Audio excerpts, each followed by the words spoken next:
সময় দিব, 12 দিনের মধ্যে যা ছবি তোলার ফটোশুট করা কইরা ফেলাবেন। আমাদের যে কোম্পানি, এই কোম্পানি কিন্তু ওয়েল নোন একটা কোম্পানি, এবং আমাদের এই প্রোডাক্ট উপন্যাসক শ্যাম্পু এটা অনেক রেপুটেড একটা প্রোডাক্ট। কি হয়েছে? আজকে তোরে আনে এই যে যাইনি কই। এই জেসমিন থেকে যে শিওর পিছনে কিন্তু অনেক মানুষের অবদান আছে। এর মধ্যে একটা নাম, যে নামটা আসলে না বললেই না, আর সেটা হইতেছে বিখ্যাত নায়ক সাগর খান।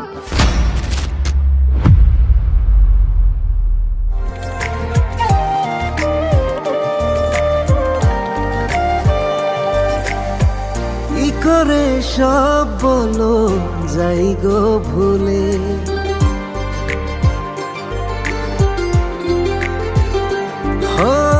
কি করে সব বলো যাই গো ভুলে, তুমি যে আমার কত আপন ছিলে। বিশ্বের নাম্বার 1 হেয়ার অয়েল আসল আমলা ডাবর আমলা, যা সাধারণ হেয়ার অয়েলের তুলনায় চুল করে 2 গুণ পর্যন্ত মজবুত ও কালো। তাই ডাবর আমলা।